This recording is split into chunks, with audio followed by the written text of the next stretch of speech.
નમસ્કાર મિત્રો, દેશ અને દુનિયાના સૌથી મોટા સમાચારમાં આપનું સ્વાગત છે। તો આજના તાજા સમાચાર મેળવવા માટે વિડીયોને અંત સુધી જોતા રહો અને આવા જ દરરોજના સમાચાર સૌથી પહેલા મેળવવા માટે આ ચેનલને સબસ્ક્રાઇબ કરવાનું ના ભૂલતા। તો મિત્રો આજના પ્રથમ સમાચાર વિશે વાત કરીએ તો 1 જૂનથી થતા નવા ફેરફારો વિશે જાણી લઈએ। મિત્રો આવનારી 1 જૂને કેટલાક મોટા ફેરફારો થવા જઈ રહ્યા છે જેની સીધી અસર તમારા ખિસ્સા ઉપર પડવાની છે। તો આવો એક પછી એક કરીને દરેક નિયમો જાણી લઈએ। સૌપ્રથમ તો મિત્રો એલપીજી સિલિન્ડરની કિંમતના જે મિત્રો ભાવો હોય છે તે દર મહિનાની પહેલી તારીખે નક્કી કરવામાં આવે છે। તો તે પણ મિત્રો નવા ભાવ જાહેર થશે। સાથે જ ઓઇલ માર્કેટિંગ કંપનીઓ 1 જૂને તેની ગેસ સિલિન્ડરની કિંમતો નક્કી કરશે। મે મહિનામાં મિત્રો કંપનીએ ગેસ સિલિન્ડરના ભાવમાં ઘટાડો કર્યો હતો। તો હવે મિત્રો એવી આશા છે કે કંપનીઓ જૂનમાં ફરી એકવાર સિલિન્ડરના ભાવમાં ઘટાડો કરે, કારણ કે આ મહિને લોકસભાની ચૂંટણીનું પરિણામ પણ છે, તો તેની સીધી અસર આ વસ્તુઓ ઉપર પડી શકે છે। વધુમાં મિત્રો ફેરફારો વિશે વાત કરીએ તો આ જૂન મહિનાની અંદર પીએમ કિસાન યોજનાનો 2000 રૂપિયાનો હપ્તો ખેડૂતોના ખાતામાં આવી શકે છે, કારણ કે મિત્રો છેલ્લો હપ્તો આવ્યો હતો તેને 4 મહિના થઈ ચૂક્યા છે અને 4 મહિના બાદ જ મિત્રો દરેક નવા હપ્તા આવતા હોય છે। તો બની શકે કે આ જૂન મહિનાની અંદર ગમે ત્યારે સરકાર 2000 રૂપિયાનો હપ્તો ખેડૂતોના ખાતામાં નાખી શકે છે।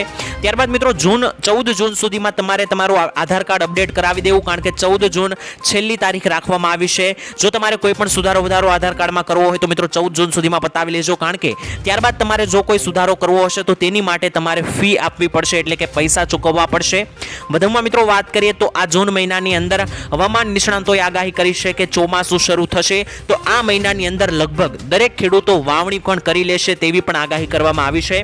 સાથે જ મિત્રો 4 જૂને લોકસભા ચૂંટણીનું પરિણામ પણ જાહેર થશે, એટલે કે મિત્રો આપણને આ મહિનાની અંદર જ ખબર પડી જશે કે આગામી 5 વર્ષ માટે આપણા દેશના પ્રધાનમંત્રી પદે કોણ બેસશે। ત્યારબાદ જોઈએ તો મિત્રો 1 જૂનથી પરિવહનના કેટલાક નિયમો પણ નવા લાગુ થવા જઈ રહ્યા છે, તેના વિશે વાત કરી લઈએ। તો મિત્રો 1 જૂનથી જ ડ્રાઇવિંગ લાયસન્સ મેળવવા માટે જરૂરી ડ્રાઇવિંગ ટેસ્ટ આપવાની પ્રક્રિયાઓમાં ફેરફાર થવા જઈ રહ્યો છે।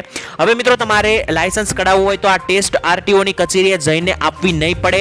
મિત્રો આનાથી તમે જે છે તે ખાનગી સંસ્થાઓમાં જઈને પણ ટેસ્ટ આપી શકો છો અને લાયસન્સ કઢાવી શકો છો। ખાસ કરીને તમારે આરટીઓ પર જઈને ટેસ્ટ આપવાની જરૂર નહીં પડે।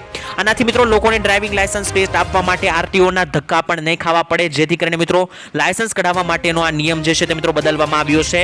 સાથે જ મિત્રો ટ્રાફિકને લઈને કેટલાક પણ નિયમો બદલવામાં આવ્યા છે, જેમાં મિત્રો સીટ બેલ્ટ સાથે જ ઓવર સ્પીડિંગ અને હેલ્મેટ જેવા કેટલાક નિયમો અને 18 વર્ષથી ઓછી ઉંમરનો જો કોઈ વ્યક્તિ વાહન ચલાવતો પકડાશે તો તેના પણ નિયમોમાં ફેરફાર કરવામાં આવ્યા છે અને મોટા દંડો ઉમેરવામાં આવ્યા છે। તો મિત્રો આ દરેક નિયમો તમારે 1 જૂનથી ખાસ કરીને પાળવાના રહેશે। જો મિત્રો તમે આ નિયમનું ઉલ્લંઘન કરશો તો તેની સીધી અસર તમારા ખિસ્સા ઉપર જોવા મળશે। વધુમાં મિત્રો ફેરફારો વિશે વાત કરીએ તો 1 જૂનની પછી મિત્રો રિઝર્વ બેંક ઓફ ઇન્ડિયા દ્વારા કેટલાક હોલિડે કેલેન્ડર બહાર પાડવામાં આવ્યા છે, એટલે કે મિત્રો બેંકની રજા યાદી બહાર પાડવામાં આવી છે।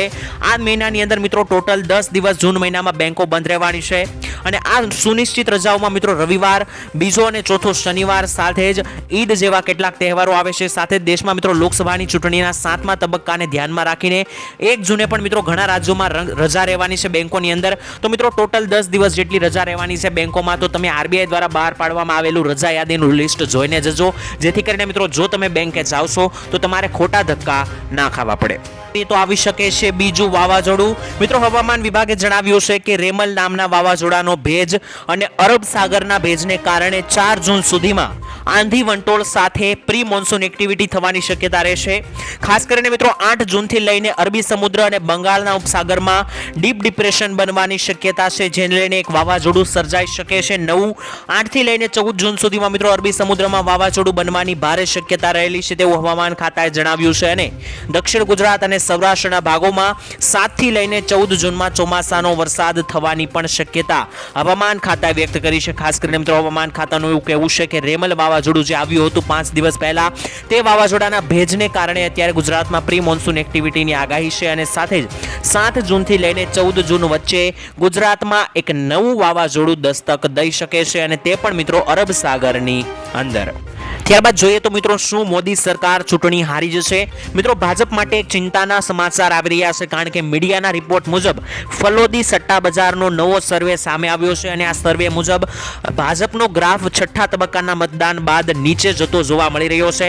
ફલોદી સટ્ટા બજાર મુજબ મિત્રો ભાજપ 270 થી લઈને 300 થી પણ ઓછી સીટો પર સમેટાઈ જશે તેવું કહેવામાં આવ્યું છે, જ્યારે કોંગ્રેસને ફાળે 60 થી લઈને 63 સીટો જઈ શકે છે.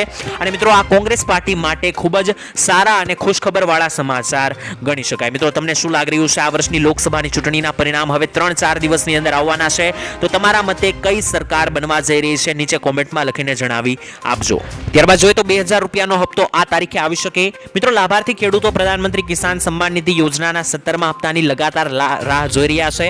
આ નાણાં મિત્રો ટૂંક જ સમયમાં જાહેર થવા જઈ રહ્યા છે. અહેવાલોના અનુસાર જોઈએ તો પીએમ કિસાન યોજનાનો 17મો હપ્તો 4 જૂને લોકસભાની ચૂંટણીના પરિણામોની ઘોષણા પછી રિલીઝ થવાની સંભાવના છે. વડાપ્રધાન મોદીએ મિત્રો 28 ફેબ્રુઆરીએ જે છે તે 16મો હપ્તો રિલીઝ કર્યો હતો. આમ મિત્રો જોવા જોઈએ તો દર 4 મહિને હપ્તા આવતા હોય છે, તો કહી શકાય કે આ મહિનાના અંતમાં એટલે કે જૂન મહિનાના છેલ્લા અઠવાડિયા આસપાસ તમને જે છે તે મિત્રો આ પીએમ કિસાન યોજનાનો હપ્તો જે છે 17મો તે 2000 રૂપિયાનો તમારા ખાતામાં જમા થઈ શકે છે. ત્યારબાદ જોઈએ તો મિત્રો શાળા વાહનને લઈને કેટલીક મોટી જાહેરાતો કરવામાં આવી છે. શિક્ષણ વિભાગ દ્વારા મિત્રો એક પરિપત્ર બહાર પાડવામાં આવ્યો છે, જેમાં વિદ્યાર્થીઓની સલામતીને લઈને હવે સ્કૂલ બસ અને સ્કૂલ વાનના ચાલકો તંત્ર રડારમાં આવ્યા છે.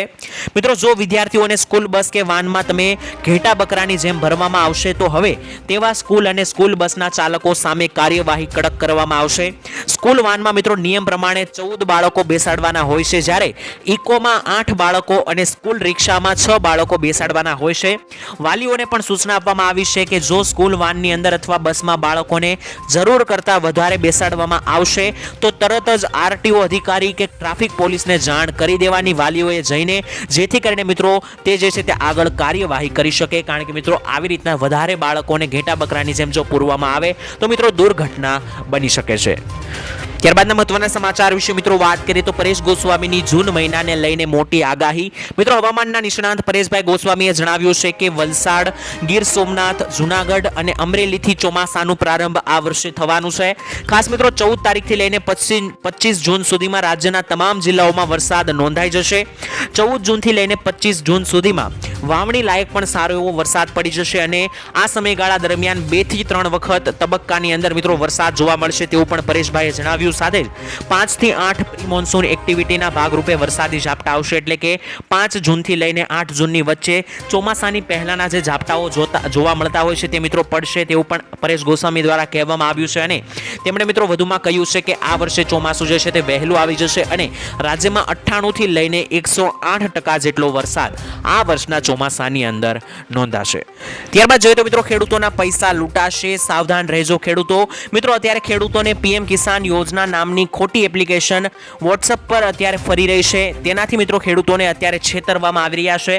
મિત્રો આ મેસેજની અંદર એવું કહેવામાં આવ્યું છે કે દર 3 મહિને તમને 6000 રૂપિયાની મદદ મળશે અને આવો મિત્રો મેસેજમાં વાયદો કરવામાં આવે છે. આ મિત્રો એક સાયબર ફ્રોડ છે, એટલે કે છેતરવાનો ધંધો છે.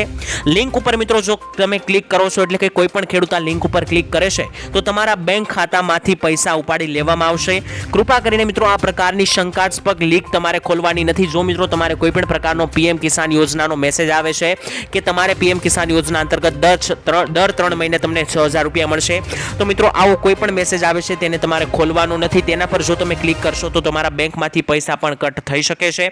અમુક મિત્રો જે છે તે પીએમ કિસાન યોજનાના નામે કેટલાક લોકોને છેતરી રહ્યા છે અને આ એપ્લિકેશન પણ લોકોને ડાઉનલોડ કરાવીને ઠગવાના અત્યારે કારણો જે છે તે મિત્રો રચી રહ્યા છે, જેમાં મિત્રો લોકો ભોગ ન બને તે માટે સોશિયલ મીડિયા પર આને લઈને પોલીસે પણ પોસ્ટ વાયરલ કરીને લોકોને એલર્ટ કરવાનો પ્રયાસ કર્યો છે. છેલ્લા ઘણા સમયથી મિત્રો આ પોસ્ટ વાયરલ થઈ રહી છે અને અનેક ગ્રુપોમાં જઈ રહી છે. તમારી પાસે મિત્રો આવો કોઈ મેસેજ આવે છે તો તેને મિત્રો તમારે અફવા માનવાની છે અને આગળ કોઈને મોકલવાનો પણ નથી. ત્યારબાદના મહત્વના સમાચાર વિશે વાત કરીએ તો મોદીજીની આધ્યાત્મિક યાત્રા શરૂ. મિત્રો વડાપ્રધાન નરેન્દ્ર મોદી 45 કલાક ધ્યાનની અવસ્થામાં રહેશે તેવું કહેવામાં આવી રહ્યું છે. મળતી માહિતી મુજબ મિત્રો ભગવતી અમ્માન મંદિરમાં પૂજા કર્યા બાદ નરેન્દ્ર મોદી સાંજે 6:45 કલાકે ધ્યાનમાં બેઠા હતા.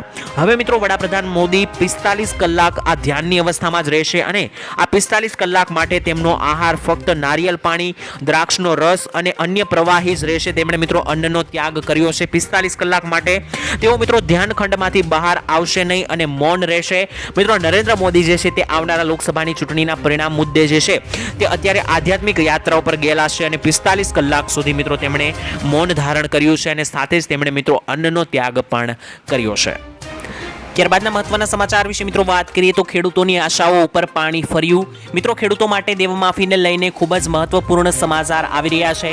ખેડૂતો મિત્રો ઘણા વર્ષોથી દેવામાફીની માંગ અત્યાર સુધી કરતા આવ્યા છે. ત્યારે 2022માં મિત્રો ગુજરાતમાં વિધાનસભાની ચૂંટણી હતી ત્યારે પણ ખેડૂતોને એવી આશા હતી કે ચૂંટણી પહેલા દેવામાફીને લઈને કોઈ માહિતી આવી શકે છે, સમાચાર જાહેરાત આવી શકે છે, પણ મિત્રો ત્યારે પણ કોઈ પણ પ્રકારની જાહેરાત કરવામાં નથી આવી. ત્યારબાદ ખેડૂતોને મિત્રો બીજી એવી આશા જાગી હતી કે 2024ની લોકસભાની ચૂંટણી પહેલા ખેડૂતોને મિત્રો ખુશખબર મળી શકે છે દેવામાફી અંગે, પરંતુ ખેડૂતોના દેવામાફી અંગે કોઈ જાહેરાત કરવામાં નથી આવી. તેથી મિત્રો ખેડૂતોની આશાઓ ઉપર અત્યારે પાણી ફરતું જોવા મળી રહ્યું છે. માત્ર કોંગ્રેસ સરકાર એવી છે કે મિત્રો જેણે એવું જણાવ્યું છે કે જો તેની સરકાર બને છે તો મોદી સરકારે જે ઉદ્યોગપતિઓની લોન માફ કરી તે રકમ ખેડૂતોની લોન માફીમાં વાપરવામાં આવશે. તો મિત્રો અહીં સમાચાર એવા છે કે ખેડૂતો લગાતાર દેવામાફીની રાહ જોઈને બેઠા હતા. ખેડૂતોને મિત્રો એવું હતું કે ચૂંટણીને લઈને દેવામાફી અંગે કોઈ ચૂંટણી પહેલા જાહેરાત થઈ શકે, પરંતુ મિત્રો ગુજરાતમાં ચૂંટણીનો દિવસ પણ જાતો રહ્યો છે, ચૂંટણીનું મતદાન પણ થઈ ચૂક્યું છે. હજુ સુધી મિત્રો દેવામાફીને લઈને કોઈ પણ પ્રકારની જાહેરાત સરકાર તરફથી ઓફિશિયલી કરવામાં નથી આવી. ત્યારબાદ મિત્રો જોઈએ તો આગામી સમયની અંદર આ વિસ્તારોમાં આવશે આંધી વંટોળ. મિત્રો ગુજરાતમાં આંધી અને વંટોળને લઈને આગાહી કરવામાં આવી છે. હજુ તો ગરમીમાં માંડ ઘટાડો થયો છે, ત્યાં જ રાજ્યના અમુક વિસ્તારોમાં અત્યારે નવી આફત ટોળાઈ રહી છે. હવામાન વિભાગે મિત્રો આગામી 3 દિવસ માટે બનાસકાંઠા લાગુ વિસ્તારો, પાટણ, સુરેન્દ્રનગર લાગુ વિસ્તારો અને સમગ્ર કચ્છમાં ડસ્ટ સ્ટ્રોમ એટલે કે આંધી અને વંટોળ સાથે ધૂળના તોફાનની આગાહી કરી છે. ધૂળના મિત્રો આ તોફાનની ગતિ 30 કિલોમીટર પ્રતિ કલાકના પવન સાથે ફૂંકાશે અને ધૂળની આંધીના પગલે મિત્રો વિઝિબિલિટીમાં ઘટાડો થશે, એટલે કે ધૂળની ડમરી ઉડશે તો તમને આંખની પાસેથી મિત્રો તમારે વસ્તુઓ જોવામાં તમને પરેશાનીનો સામનો કરવો પડી શકે છે. આ સિવાય મિત્રો હવામાન વિભાગે મે મહિના કરતાં જૂન મહિનામાં વધારે ગરમીની આગાહી વાદળોના બફારાના કારણે અને ચોમાસાના આગમનને કારણે કરી છે. તો ગુજરાતીઓ માટે હજુ ગરમીના થોડા દિવસ ગુજરાતી લોકોએ હજુ પણ મિત્રો થોડા 5 થી 10 દિવસ ઝેલવા પડશે. ત્યારબાદ જો વરસાદ આવશે તો તમને ઠંડક જોવા મળશે. ત્યારબાદ જોઈએ તો મિત્રો સરકારની સ્ત્રીઓ માટે નવી યોજના. મિત્રો સરકારે સ્ત્રીઓ માટે માતૃશક્તિ વંદના યોજના શરૂ કરી છે અને આ યોજના હેઠળ ગર્ભવતી મહિલા તેમજ દૂધ પીવડાવતી મહિલાઓને 1000 દિવસ સુધી ન્યુટ્રિશનથી ભરપૂર ખોરાક આપવામાં આવશે, જેની અંદર મિત્રો કઠોળ, ખાદ્ય તેલ તેમજ તુવેર દાળ અને જો જરૂર પડે તો કેલ્શિયમની ગોળીઓ પણ આપવામાં આવશે. આ દરેક મિત્રો જે છે તે પોષણ આપતી મહિલા એટલે કે કોઈ પણ ગર્ભવતી મહિલાઓને જ મિત્રો આ દરેક વસ્તુ આપવામાં આવશે અને આ યોજના હેઠળ મિત્રો ગર્ભવતી મહિલાઓને 370 દિવસ સુધી અને દૂધ પીવડાવતી મહિલાઓને 730 દિવસ એટલે કે 2 વર્ષ સુધી પૌષ્ટિક આહાર આપવામાં આવશે. આમ મિત્રો કુલ 3 વર્ષ સુધી લાભાર્થીને સહાય આપવામાં આવશે અને આ યોજના હેઠળ 3 થી 6 વર્ષ સુધીના બાળકોને પણ આંગણવાડીમાં સુખડી પણ આપવામાં આવશે મફતમાં. તો મિત્રો સરકારની ગર્ભવતી મહિલાઓ અને દૂધ પીવડાવતી મહિલાઓ માટે આ માતૃશક્તિ યોજના શરૂ કરી છે, જેના વિશે મિત્રો તમને ખ્યાલ ના હોય તો આ યોજના વિશે તમે વધારે પણ જાણી શકો છો. ત્યારબાદ જોઈએ તો મિત્રો મોદીએ કરી ચૂંટણીને લઈને ભવિષ્યવાણી. મિત્રો તમે જાણતા હશો લોકસભાની ચૂંટણી અત્યારે ચાલી રહી છે અને હવે ટૂંક જ સમયમાં થોડાક જ ગણતરીના દિવસો રહ્યા છે. ત્યારબાદ આ ચૂંટણીનું રિઝલ્ટ પણ આપણી સામે આવી જશે. ત્યારે મિત્રો આપણને ખબર પડી જશે કે આવનારા 5 વર્ષ માટે આપણા દેશના પ્રધાનમંત્રી પદે કોણ ચૂંટાશે. તેને લઈને મિત્રો પ્રધાનમંત્રી મોદીએ લોકસભામાં આજે કહ્યું કે લોકસભા ચૂંટણીમાં લોકો ભાજપને 370 અને એનડીએને 400 પાર બેઠકો આપવા જઈ રહ્યા છે. ભાજપના નેતૃત્વમાં એનડીએની ત્રીજી ટર્મ પણ નિશ્ચિત છે. ફરી એકવાર ભાજપ સરકાર બનશે. ત્રીજો કાર્યકાળ અમારો મોટા નિર્ણયો વાળો હશે તેવું પણ મોદીએ જણાવ્યું અને ત્રીજો કાર્યકાળ આગામી 100 વર્ષનો પાયો નાખનાર સાબિત થશે. હું તમને ખાતરી આપું છું કે 30 વર્ષ નહીં લાગવા દઈએ. માત્ર ત્રીજા કાર્યકાળની દરમિયાન મિત્રો દેશ જે છે તે વિશ્વની ત્રીજી નંબર ઉપર આવી જશે આર્થિક શક્તિની અંદર. આ મોદીની ગેરંટી છે તેવું પણ મિત્રો નરેન્દ્ર મોદીએ જણાવ્યું. એટલે કે મિત્રો મોદીજી આવનારી લોકસભાની ચૂંટણીના પરિણામને લઈને ખાતરી આપી કે તેની જ સરકાર ત્રીજી વાર ચૂંટાવા જઈ રહી છે. મિત્રો તમને શું લાગી રહ્યું છે, મોદીજીની આ વાત સાચી સાબિત થશે કે ખોટી? કોમેન્ટમાં લખીને જણાવી આપજો. તો આંબાલાલ પટેલની વાવણી બાબતે સલાહ. મિત્રો અત્યારે ચોમાસું આવી રહ્યું છે એટલે કે વાવણીનો સમય બની રહ્યો છે, ત્યારે આવામાં મિત્રો ખેડૂતોને અનેક પ્રકારની મૂંઝવણો હોય છે. ખાસ તો મિત્રો ક્યારે વાવણી કરવી, કયા સમયે વાવણી કરવી, સાથે જ જો વાવણી કરીશું તો વરસાદ આવશે જેવા અનેક મૂંઝવતા સવાલનો જવાબ તમને આંબાલાલ પટેલની આ સલાહમાં મળી જશે. ખાસ મિત્રો આંબાલાલ પટેલે કહ્યું છે કે ખેડૂતોને સામાન્ય રીતે ચોમાસાનો વરસાદ થાય તે પહેલા જ વાવણી કરવી જોઈએ. જો કે મિત્રો ચાલુ વર્ષે પણ નિયમિત ચોમાસા પહેલા પણ વરસાદ થશે, એટલે કે 4 જૂન સુધીમાં મિત્રો તમને પ્રી મોન્સૂન એક્ટિવિટી ચોમાસા પહેલાનો વરસાદ જોવા મળશે તેવું આંબાલાલે જણાવ્યું. અને આ વરસાદ થવાનું અનુમાન જે છે તે આંબાલાલ પટેલે 2 દિવસ પહેલા પણ જણાવ્યું હતું. અને ત્યારબાદ મિત્રો 7 થી લઈને 14 જૂન વચ્ચે ચોમાસાનો વરસાદ ગુજરાતમાં થવાની સંભાવના છે તેવું પણ આંબાલાલે જણાવ્યું. અને ખેડૂતોને સારા પાક માટે રોહિણી નક્ષત્રમાં વાવણી કરતા હોય છે. દર વર્ષે ખેડૂતો આવું જ કરતા હોય છે. ત્યારે રોહિણી નક્ષત્રમાં વરસાદ સાથે પવન વધુ રહેતો હોય છે, જેને કારણે ભેજ જે છે તે મિત્રો ઉડી જતો હોવાથી સારી વાવણી થાય છે. તો દરેક ખેડૂત મિત્રોએ મિત્રો રોહિણી નક્ષત્રની અંદર જે છે તે વાવણી કરવી જોઈએ, જેથી કરીને મિત્રો તેને વાવણી લાયક વરસાદ મળે છે અને ખેડૂતોના પાકને પણ કંઈ નુકસાન થતું નથી અને સારો પાક મળે છે.